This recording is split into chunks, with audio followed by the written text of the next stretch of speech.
General Manager of T-Mobile Puerto Rico. Basically, we just want an update of what's going on with the network, and how much is up, and how much is, how the recovery process is going.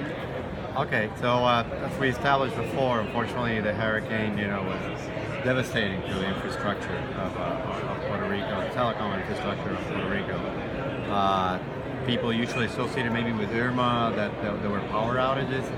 This is much greater than that. This is like antennas. This is transport. This is even physical structures, torn down, roofs torn down. So from that sense, it's going to be a long and arduous road. However, we quickly anticipated that this was going to be a very tough spot, to rebuild the network. So anticipated that like 2 days after the hurricane were here, we already had 8 planes land in here with antennas, and all type of special equipment, even some satellite equipment, if we can get some sites up and connect directly with the U.S., overgoing the infrastructure, we're going to do that. We even had the ND-11, if you're an aviation pilot, that's the biggest plane in the world. We had one of those fly here with trucks, with everything like that, so we could get quickly start running. We stabilized our ultramarine circuits going back to the States, and the past few days we started seeing a lot of activity, and it starts coming up. Again, with like all carriers, you start putting a resource there where you can be more efficient, and you start bringing stuff that do not require as much work because you want to move to the next one, to start giving coverage to folks out there. So the areas of San Juan, Carolina, Caguas, Cataño, Cayey, Dorado, Guaynabo, Atorrey, Rio Piedras, Santurce, Toalta, and Vega Baja have some type of area. So what's going on with the rest of the island? Well, what we did is we're working with the other carriers. We're directing the strategies. We open up roaming. Carriers can roam with us. We can roam with other carriers. That starts today. It started yesterday. So customers in wireless in general should be receiving a lot more coverage.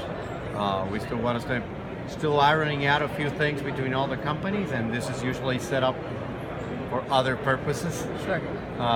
But in this place, we want to communicate in Puerto Rico. This is key from a safety perspective, from a human perspective. So that's open up, and that should start helping a lot. What we also did is we stopped all billing activity. We suspended all billing activity. So at the moment, we'll deal with that later.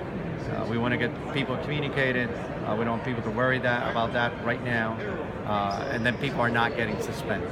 Now, are you aware of how well the connections are happening? I mean, are calls coming in? Are they going out? Because people have been calling from the States and not being able to get through. Do you have any kind of idea in that sense how the system is working so far?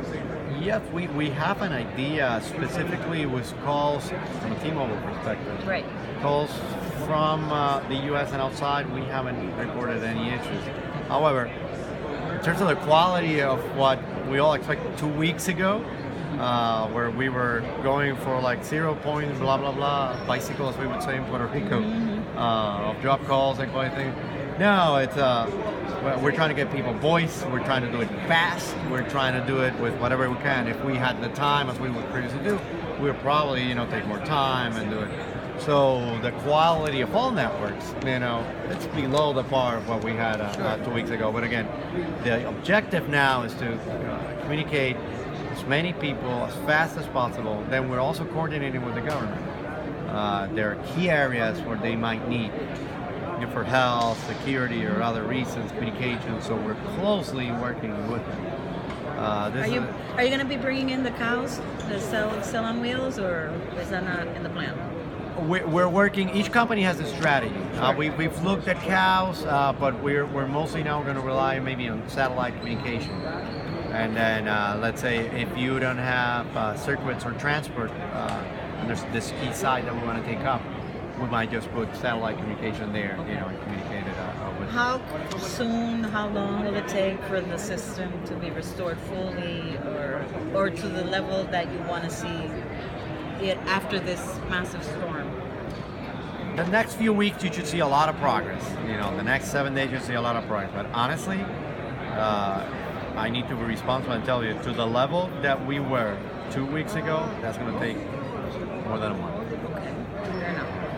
Thank you. Thank you. Appreciate it.